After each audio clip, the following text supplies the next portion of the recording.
What's going on, y'all? We're back. Podcast 60 now. Getting up there, man. Yeah. This week, what is it? SEC starts the conference tournament.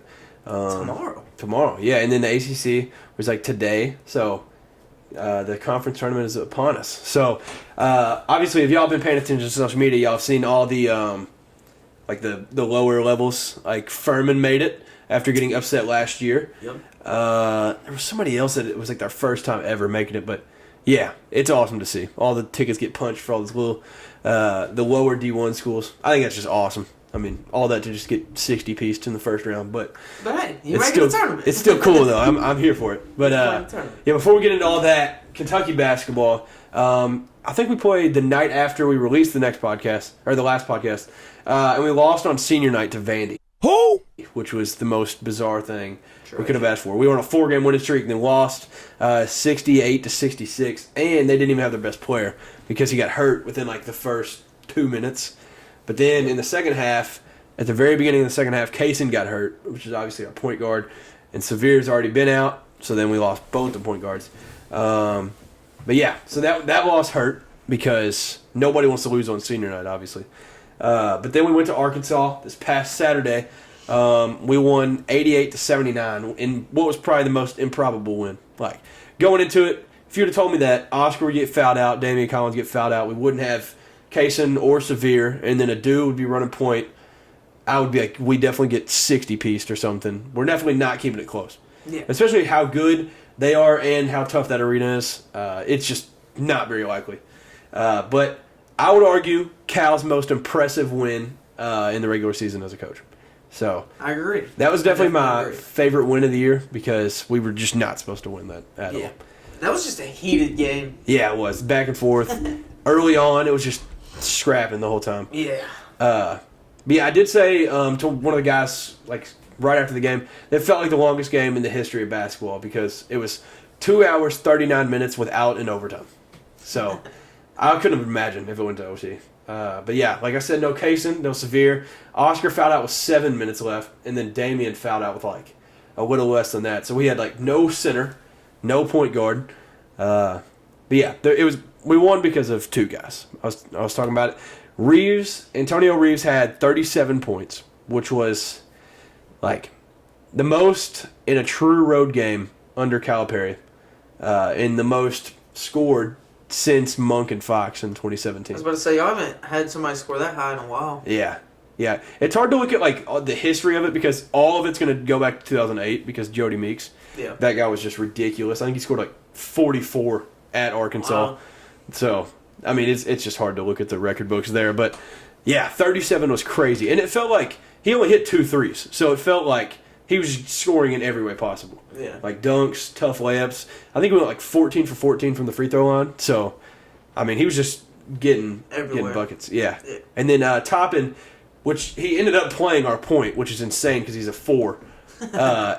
He had 21 points, and then he had like 6 or 7 assists, like 8 rebounds or something. So he just balled out all over.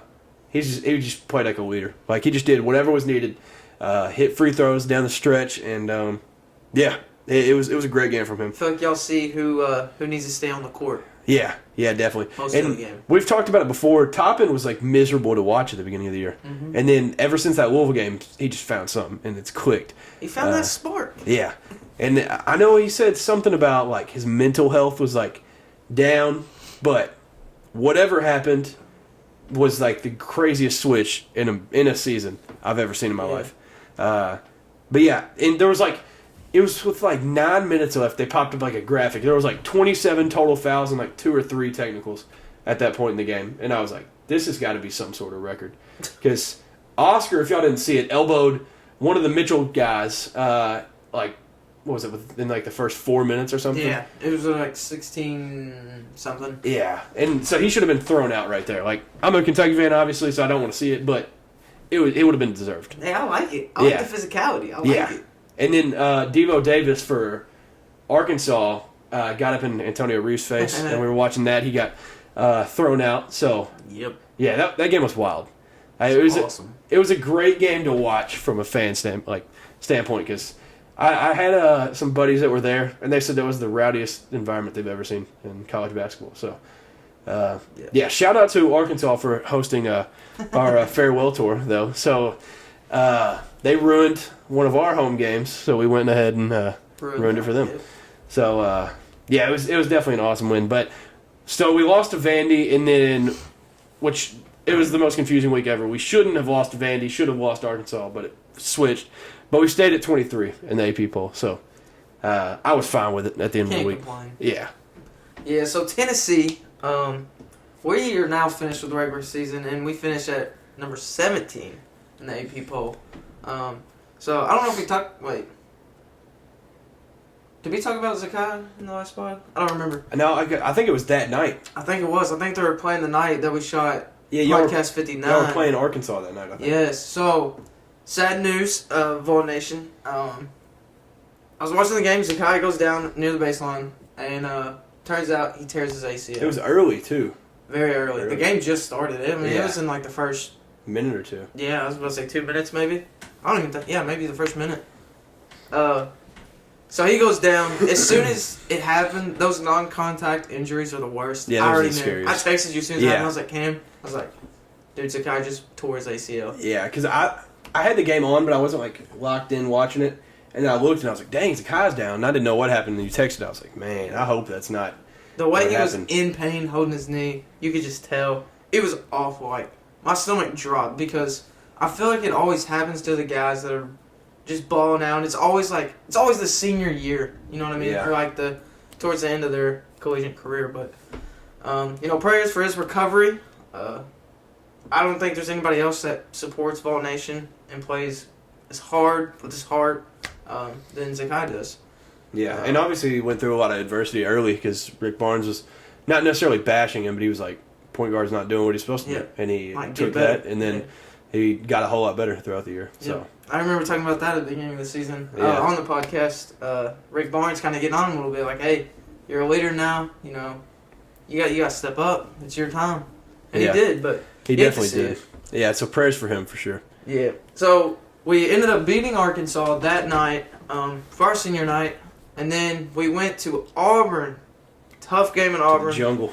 We lost 79-70 to finish the regular season. Shout out to that one fan that was the one lone Tennessee fan in the wave and the swag surfing. Yeah. Shout out to him. That was awesome. He just standing there like this. He was like man. But yeah, that's a huge props to him for being strong there. Yeah, and not getting jumped. Yeah, no doubt. No telling with those Auburn fans. Well, yeah, they are. That's a nuts place to play. And then look who their coach is. So yeah. But yeah, I mean, that was a good game. I thought y'all were actually going to pull it out because y'all went ahead early. We did. But I guess that was like, I mean, y'all basically played the whole Arkansas game without Ziegler. So, but that was really the first full game without him.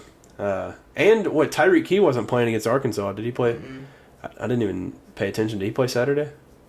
I'm not sure. Because, I didn't have electric at my house. That is true. So, yeah. For those of y'all that aren't in Kentucky, it was like Katrina came through Friday, so. And then my phone service, they were doing maintenance, so I literally had to like drive around or go to somebody else's house just to get updates on my phone to find out about the game. So I didn't even watch the Auburn game. Let's see. Tyreek Key played 23 minutes, had 13 points. So he did play. So he stepped up a little bit. Not Zakai Ziegler, but I know Vescovy, he had like 20-something points, like always. Had the most time played. Yeah. He's just our guy. He's just a hooper. If it's just one guy, then they can kind of close in. Auburn's a really good team. They've lost a lot of like games where you're like, oh well, maybe they're not good, but that's a really good team actually. Yeah. But yeah, I mean, early on, because y'all took up like I don't know if it was double digit, but y'all might have even been up at half too, and then it slowly faded. And honestly, you might like hate me for it, but before I knew we were gonna beat Arkansas, we needed you all to lose that, because if y'all would have won, we would have been like a 6 seed or a 5 seed or something. You needed us to lose to Arkansas? Or lose to Auburn. So if we would have lost to Arkansas and y'all beat Auburn, we would have been a 5 seed. And then, so it would have been very helpful if y'all would have lost. But once we beat Arkansas, it didn't really matter, like either way. Yeah. But so to finish the regular season, He got some awards. So Julian Phillips, freshman team, and then Vescovy, he's first team All SEC, and then Zakai Ziegler is second team, and then also on the defensive team. Yeah, that's respect. And then for the Cats, we had some. Oscar was All SEC first team. Chris and Kaysen were on the All Freshman team, and then Antonio Reeves won Co-Sixth Man of the Year, which is bullcrap because Javon Quinterly did not deserve that. Their stats, if you look up their stats, Antonio Reeves has such better stats than him, and like it's better shooting percentage, more points, more assists. Like it's crazy, but I mean, I guess you got to give it to Javon Quinterly. He's like 45 years old, playing for Bama right now. So, and I like Quinterly, but I just think that's crazy to not just give it to Antonio. Right. But they also did that with the SEC Coaches of the Year. They did it Buzz Williams and Jerry Stackhouse, which I think Dennis Gates kind of deserves it a little bit because what he did at Missouri this year is wild to me. Like, who would have ever thought Missouri would be good at basketball? Yeah, I definitely agree with that. 100%. But yeah, I think it's just tough because so many coaches did such a good job this year. Because early on, you could give it to Chris Jans or whatever his name is at Mississippi State because they were undefeated. They were like 10-0 or something. It was crazy. I feel like everybody in the SEC has really stepped up. Yeah. Speaking of SEC basketball, we've talked about it. Chris Beard, obviously, the guy that likes to hit women. Yeah, that guy. Yep. So, good basketball coach, though. He interviewed for the job at Ole Miss. So, Texas officially moved on a few weeks back, and so that would be quite the coaching staff between like Lane Kiffin for football and Chris Beard for basketball. Another name is Rick Pitino. So if they get either Rick Pitino or Chris Beard, they're screaming drama. Yeah, that's all that they want. They just want a good basketball coach that brings along a lot of baggage. That's what they're wishing for. Yeah, a lot of luggage. Yeah.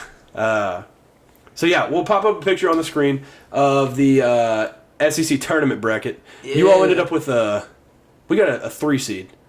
Were y'all 5 seed? Yeah, we ended up with 5. I think is it Missouri? That's 4. I think they might be 4. And then Alabama, 3. And then Texas A&M was 2. Yeah, Kentucky, Missouri 10. Yeah, that's right. And then the rest doesn't matter. But so yeah, we'll be. But I was worried because I think as the 5, I feel like you have to play a day earlier, and we just need all the rest. We play Thursday. Okay, yeah, we play Friday. So I think that was the main.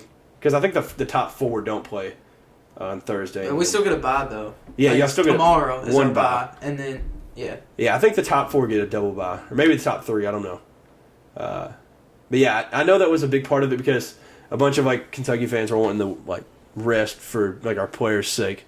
Right. Because, like, we've just got, like, 35 guys injured right now. Which is good. You'll probably have the double bye. Well, you do have the double bye.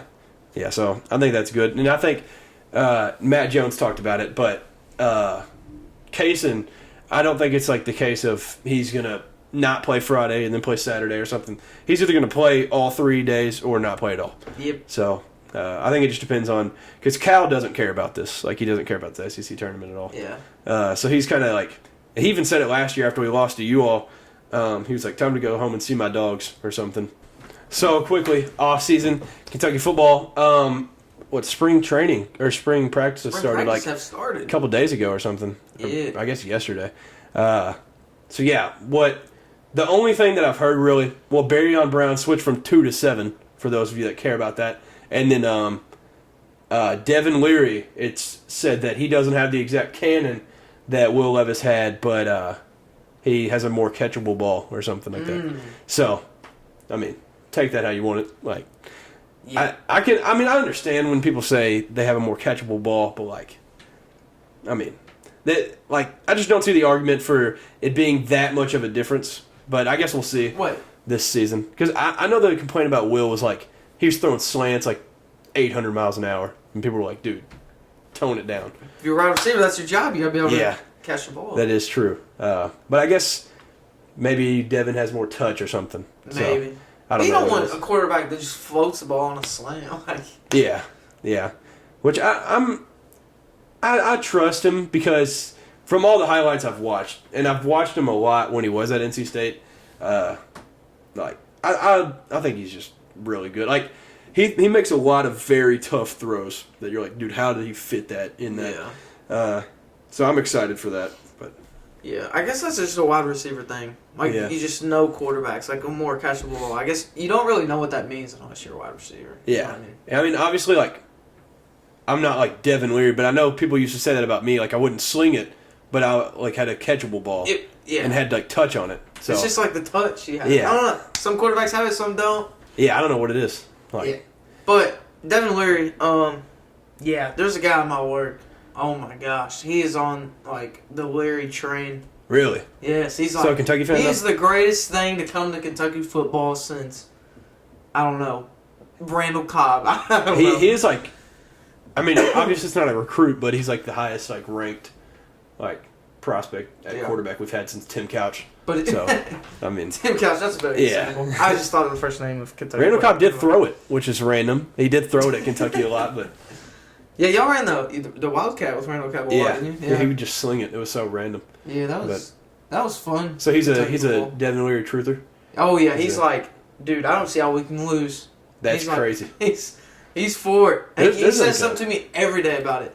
There's like a world where we could go 6-6 next year. Like, I mean, it's not like we play at Georgia, obviously Tennessee. We have Bama at home. Like there's 3 games that you could easily lose. I mean, oh, y'all play Bama this year? Yeah, at home. And then we play at Mississippi State. We haven't won there since 2008. So there's 4 games that are potential losses.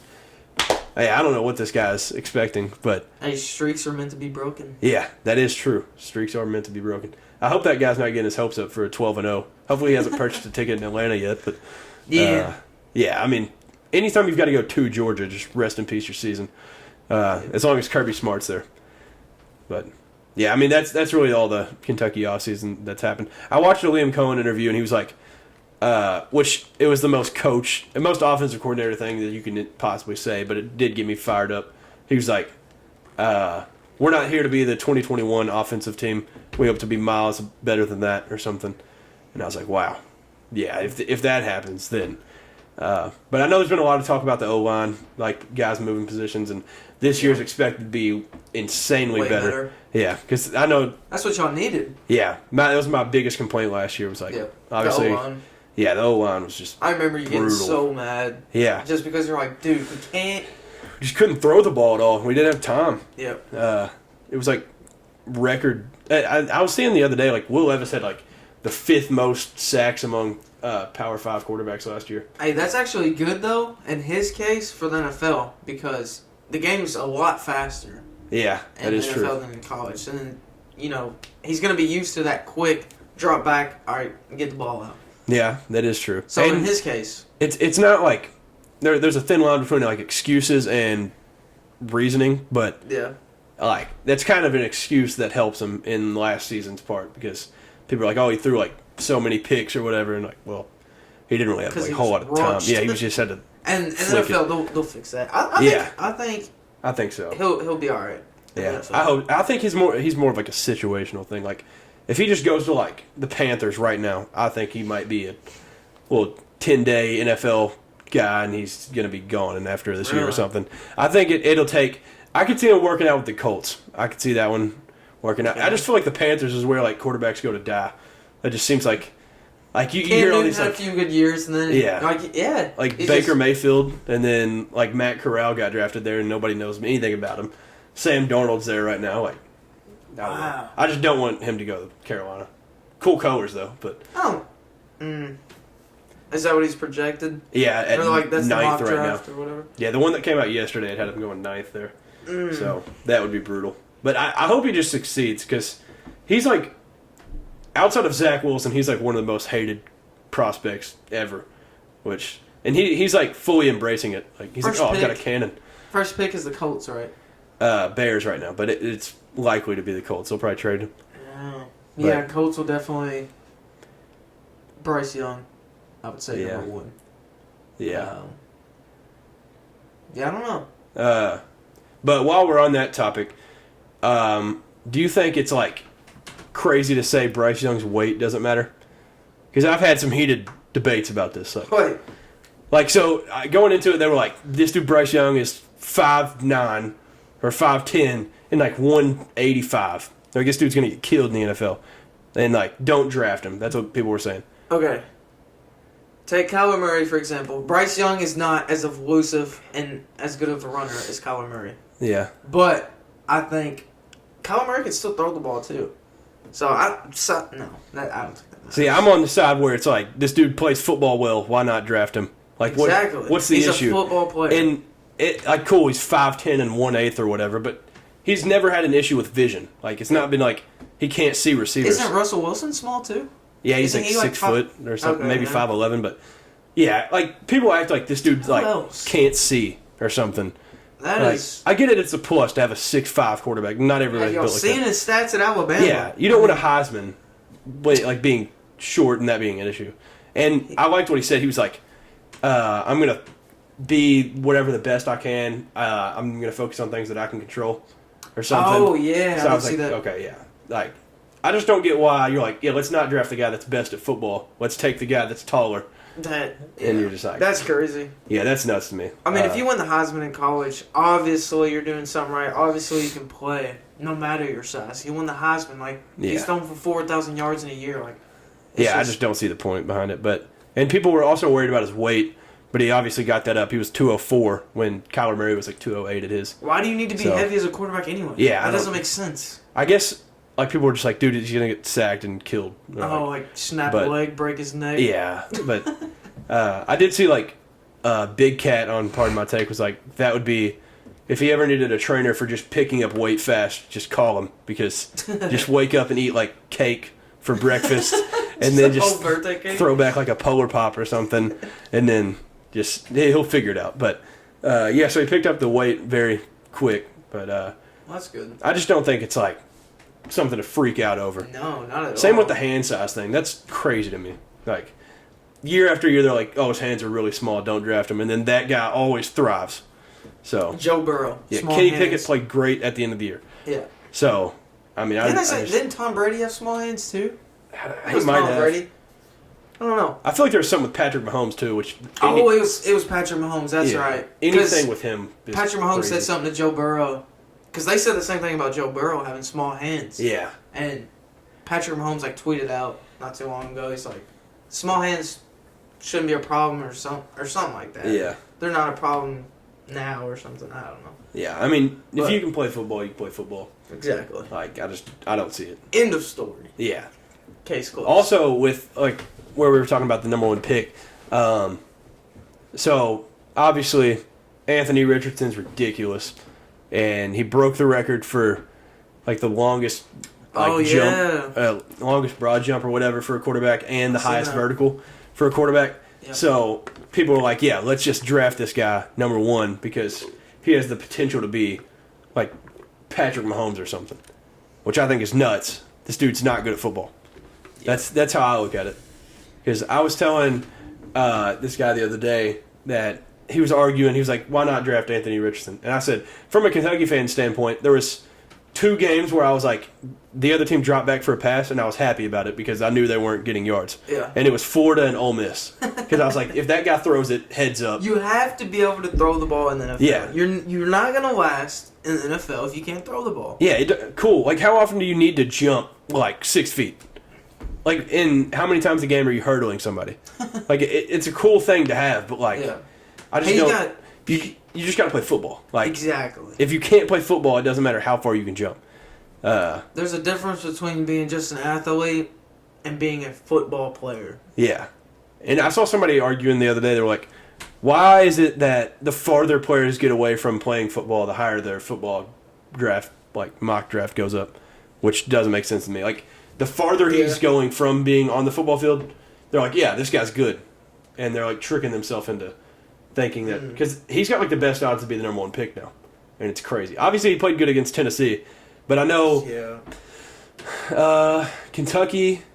He played good against Georgia, so that's a tough look for my argument. But I just know when we played him, it was well, thank the Lord they're not running it because now they're not moving the ball. So, I just felt like there was no way he's that good. I've always said he's the 4th or maybe 5th quarterback I would take. I think I'm going Hendon Hooker over him. I don't care about an injury. It's just crazy to me. Yeah. I feel like sometimes the NFL Combine can influence a person's draft stock just on athleticism. And like you said, yeah, he's a great athlete. He can jump, 11 feet or whatever. Or he can verticals high or whatever. Yeah. But, it's just... And, even the thing, it means a little bit, but Will Levis had, the third highest velocity throw ever or something behind Josh Allen and Baker Mayfield. But, how much does that do? Yeah. And that one at least is throwing the ball, I guess. But, that's not a reason to draft a guy. I would take that over than... Yeah, I'm taking that over a vertical. I just don't... you're just an athletic freak. Doesn't make sense. Obviously, Derek Jones Jr. is going to have a high vertical. That doesn't mean he can throw the ball. It's just... Anthony Richardson has the eye candy, for sure. His highlight tape looks very good, but if you watch him play football, he's not good. Yeah. This makes me think, I know we're way off topic, but this makes me think of Tom Brady's NFL Combine. He wasn't jumping, 40 inches off the ground. He wasn't running a 4.40. Same with Drew Brees. Peyton Manning. Yeah, you just named the best of the best guys. They're not... And if you look at the list of the guys that Anthony Richardson passed up, you have no idea who they are because it doesn't matter. Yeah. They're not in the league anymore. And if you look at John Ross, obviously he ran the fastest 40 ever at that time. And he had some other stat that was crazy. Mm-hmm. I couldn't tell you where he's at right now. He could be in the XFL right now. I don't know.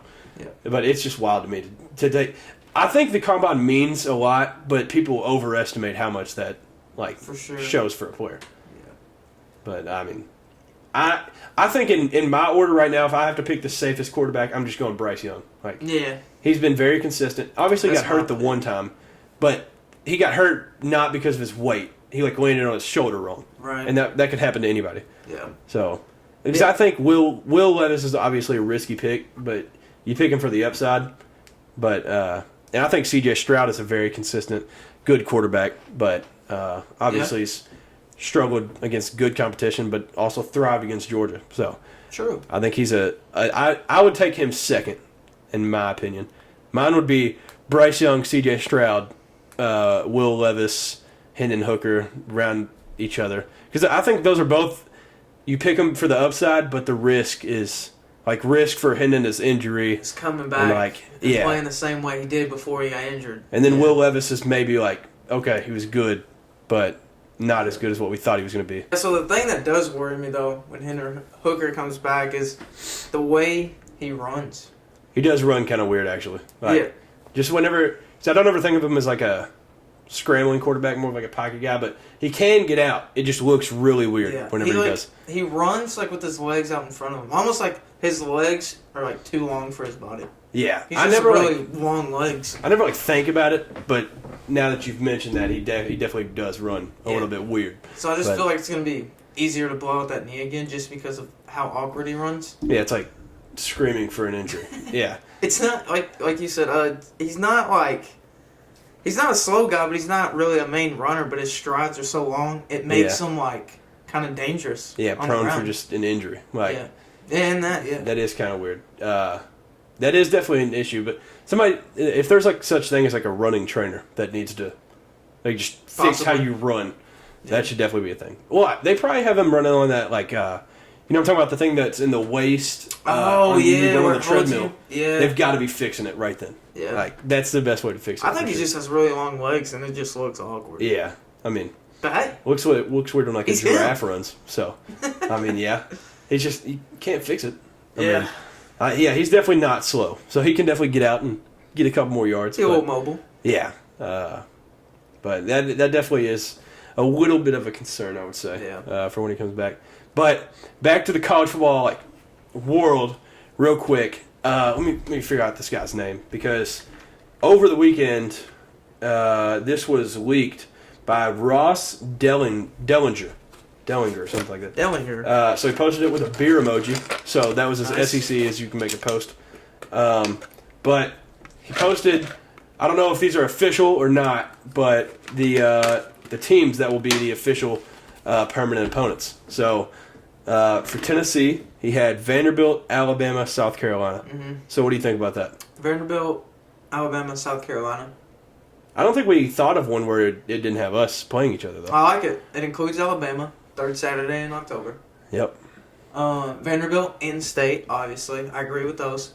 South Carolina, I mean, I don't hate it. Yeah. Really? Because, South that's a Carolina's good rivalry. Yeah. And the little Beamer Bowl. And after last year. And, yeah, I was about to say. Yeah. I kind of, yeah. But for us, it was the most bizarre one that I could possibly imagine. It had Mississippi State, South Carolina, Georgia, which didn't have our top two rivals, which would be Tennessee and Florida. And then I just don't understand why we keep Mississippi State. Like that one makes no sense to me. Yeah, that's what I'm hurting about ours is because we don't have Florida.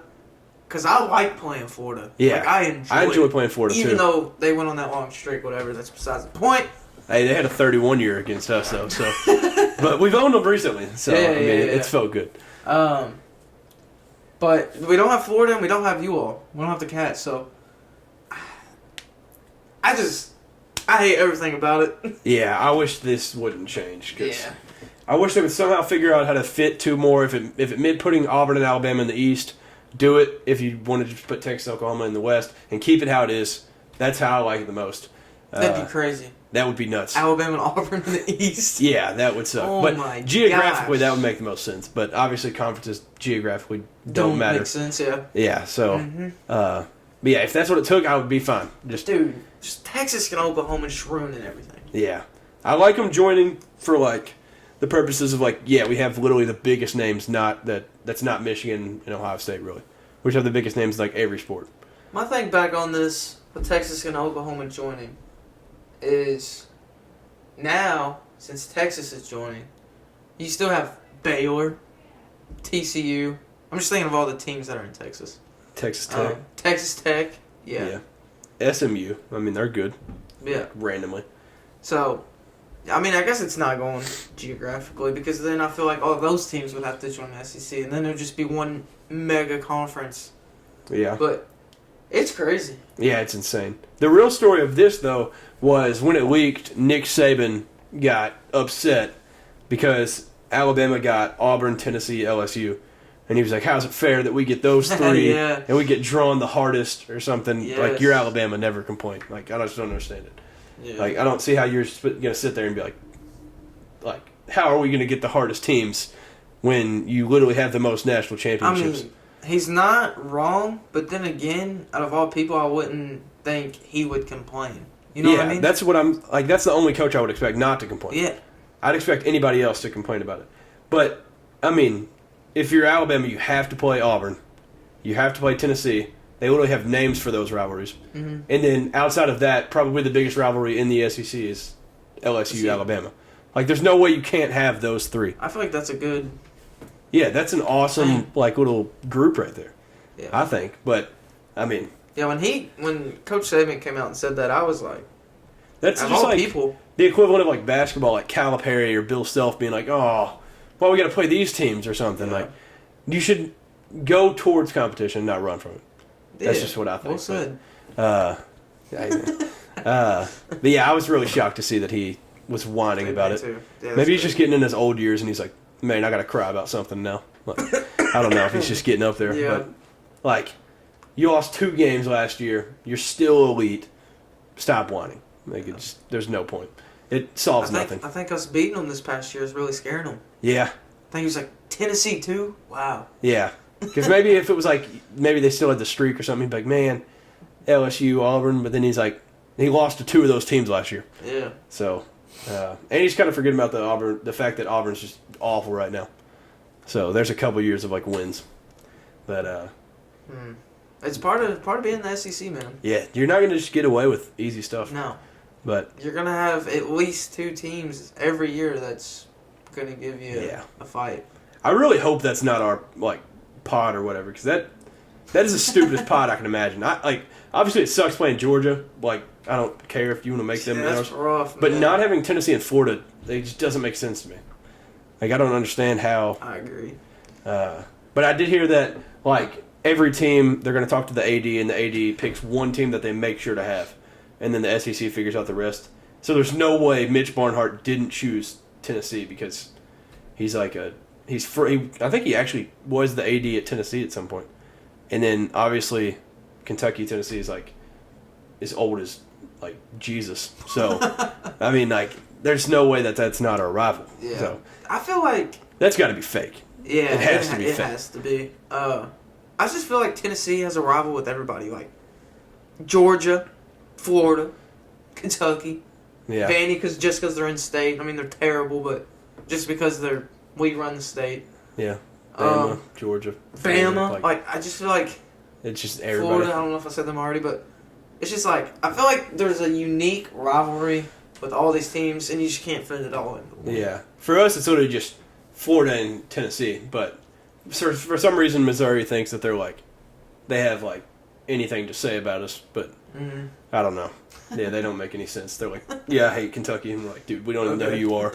Because I remember whenever like one of their players said, "Nah, forget Arkansas. Kentucky's our biggest rival," or something. Then Kentucky players were like, "Dude, I don't even know who you are." They were like, "That's who the Conor McGregor." Yeah, exactly. That's literally what our players were saying.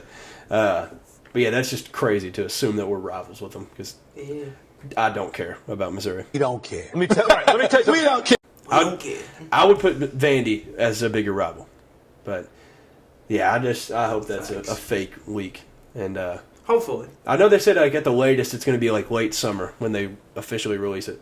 So they wouldn't have something this soon. I feel like. I hope not, especially not Ross Dellinger that's going to post it with a beer emoji. Yeah. So no shot. I hope it's not right, but yeah, you got any last things to close on? Oh yes, back to the NFL Combine and stuff. Tennessee. Made some noise. Had a excellent NFL Combine. Had 2 wide receivers in the top 4. Yeah, and the grading. And the grading, however they did it. Byron Jones also just turned into like a Lambo whenever he got on the 40-yard dash. So he just flew. He did. He got like the second fastest among like D linemen or something. Yeah. So yeah, that's wild. Yeah, Jalen Hyatt was ranked. That's his name, right? Byron. Yeah, Byron. Yeah. Oh, okay. All right. Yeah. I was making sure I wasn't nuts. Yeah, Jalen Hyatt finished first, and then Cedric Tillman number 4. We got to figure out what's wrong with Jalen Hyatt dropping that ball from Will Levis, though. Because remember they said Kentucky to Tennessee, and then Tennessee dropped it. Because it was basically a perfect ball. I think it was just like Jalen Hyatt was like maybe thinking there's thousands or billions of people watching me. Yeah, a little pressure maybe. Yeah. Because, I mean, obviously that happens a lot. It was just that one was like well known, especially to me, just because it was like Will Levis. But, yeah, I did see that. But, I mean, he had the number 1. Well, he was number 1, right? Who? Jalen Hyatt for the grading. For grading. They said the grading. What was the grading based on? It was like just a mix of everything, I think. Like, yeah. It was like 89 and out of something, whatever that means. Grade 89. Pretty good. Because everybody thought Jackson Smith and Jigba was the wide receiver 1 of this draft, and Jalen Hyatt was like, hold my beer. He said no. Yeah. And one more thing with the NFL. Derek Carr is going to the Saints. Kind of forgot to bring that up. Yeah. So, do you like that fit? First of all, I don't even know how they did this because there was a 4-year deal for $150 million, 100 guaranteed. The Saints have no money. Yeah, I don't understand how they're getting this money. We were talking about this at work in the office. Where are they? They just keep getting these players, and we're like, where are they getting this money from? Yeah, I feel like the NFL with like certain teams are like, hey, you better stop spending money, and then they're like, all right, just spend the money behind my back, and they're like, yeah, you get another level of cap space. Either they're just in the hole, because I'm pretty sure that's why they wouldn't sign Lamar because they didn't have any money. Yeah, right? It was something like that. They didn't want to sign like a big name or something. And they give $100 million guaranteed to Derek Carr. Yeah, that doesn't make much sense, but. I know there's been a lot of franchise tags being thrown around too, with with Saquon. Did he get one? I'm not sure. I'm glad you mentioned that though because Tony Pollard, Cowboys running back, got a franchise tag. Really? Yeah. Yeah, I know Lamar got one today. There were some other big names. Lamar did, yeah. That got some, and then like some of the random news is like Leonard Fournette got waived. I think. Yeah, that was really random. And then I know Sauce Gardner tweeted at Aaron Rodgers today. And said something, basically trying to recruit him. And he's like, I promise I won't pick you off in practice or something. Because now that Aaron Rodgers is out of his darkness retreat, we'll have a decision soon. But I saw Adam Schefter fully believes that he has no scoop on it right now, but he believes that he'll be a Jet this next season. So he thinks it's like another like coming of Brett Favre. Wow. That's what he's making the equivalent to. That's so I don't know if that means he's like going to see a fall off or. Wait, Brett Favre Green Bay or Brett Favre Vikings? I think he's just seeing that whole like I'm just switch to the Jets. Yeah. But I don't know because that's definitely where Brett Favre started to fall. But yeah. I hope that's not what happens with Aaron Rodgers. I know you don't like him, but I feel like the NFL's better with him being good because he's just like the villain. Aaron Rodgers to the Jets. Yeah, they got a lot of young pieces. I think that would be. I think they're going to go like in there. They're going to go all in on him. So that'd be crazy. We'll see it soon. I don't think he'd be there long though. Like I think he's got like 2 or 3 years and he's gone. Max, yeah. Yeah. I'd know more than that. What was I gonna say? Yeah, now the Raiders have that QB spot to fill because they're not getting Aaron Rodgers and they got rid of Derek Carr. Yeah. Unless they want to just trust in Jarrett Stidham, Auburn legend. Auburn legend. But I know they have like the 7th pick or something. Yeah, I know what I was gonna say. The Cowboys. There was rumors of Trayvon Diggs and Jalen Ramsey teaming up on defense. Really? Get signing Jalen Ramsey? Yeah. I could see Jalen Ramsey I would wanting love to get that out of there. because I am a Jalen Ramsey fan. I like and Jalen I can see Ramsey. him leaving because of the year they just had. Yeah, absolutely. Even though they just won a Super Bowl 2 years ago, but yeah, besides the point. Yeah, that he definitely. I mean, obviously he's not bad, but he took a step down for Jalen Ramsey's standpoint, and I think him teaming up with another great DB like Trayvon Diggs would be awesome for just his career. I think it would really help our defense. Yeah, Our defense was great last year. Not gonna lie. yeah, I just think this is another piece to the puzzle. yeah, yeah. Anything to start getting back to the Super Bowl conversation again? Because this year there was a lot of people that were like, "All right, this could be the Cowboys. They could do something." But we've been saying it every year. Yeah. But this next year might be the year. It's the year. Tony Pollard Cowboys and Jalen Ramsey. Oh. You should have talked yourself into it. Tom Brady comes out of retirement and goes to the Cowboys. Imagine. And then we sign Jalen Ramsey. And then we draft Jalen Hyatt. I mean, hey. So you've got the Cowboys are getting Tom Brady, Jalen Hyatt, Jalen Ramsey, and keeping Tony Pollard this offseason. Yes, and have all the money for it, yep. Yep. Mm-hmm. And still some to spare. Yep. Just in case. That's perfect. And Dak can just learn from Tom. So exactly. I mean, that's like a perfect world. And that's why it's going to happen. So, I guess that's like it for me. Yeah. You got any closing remarks? Obviously, spring training for baseball is going on, but I have not been paying attention. Yeah. NCAA baseball. Tennessee, we started off rough. I don't know if we talked about baseball yet. We started off 0-2, so that was crazy. I started going 0-0. Oh, yeah. But it is, first games. I don't think we've lost since. Massive news for the Cats. We're not last in the SEC right now. We're 13th. Hey! Mississippi State, eat it. Yeah. They're below us. Yeah. Which is 2 or 3 years removed from winning it all, which is wild to me. Yeah. But yeah. And a random golf fact for any of those that care, or a lot of people have watched that Full Swing documentary. Akshay Bhatia, which is, I think he's 21 right now, but he's like one of the younger guys that's very good at golf at a young age like Tiger was. He just got caught up to the PGA Tour. So he's another name that you've got to watch out for going forward. I'm not saying he's going to win the Masters or anything, but just if he does ever, you heard it here first. This is like a foreign language to me. Yeah, Akshay Bhatia. He's the equivalent of, so I'm going to make a NBA comparison. Oh, good. So let's say Victor Wembanyama. But Victor's obviously better at basketball than Akshay is at golf. But it's the young guy that's not in the NBA right now that's going to be in it next year and could make some noise. Very good. Yeah. Okay, yeah. That's my equivalent of it. Gotcha. So, there you go. There's your golf knowledge for the year. I am now caught up. I don't know. Yeah, you're caught up on golf. Yeah. I guess that'll just about do it for this episode. Thank you all for tuning in to Cameron and Cade podcast for episode 60. It's been real. Yeah. That was a lot. But next week, there's a chance that we have a special guest that might have been on the channel before, which we've only had one guest, so you can probably guess who that is. But he will probably be back next week to talk about the most random college basketball stuff. Yes, So. and last remark from me before this podcast ends. Will the curse continue of having this guest on the pod? Yeah, and we'll have Kentucky to see. going out first round. If it happens again, he's never coming back. We'll just put it He's that way. never welcome back ever again. Yeah, not happening. So thank you all. Y'all have a great rest of the week, and enjoy some conference tourney basketball. See y'all. See him.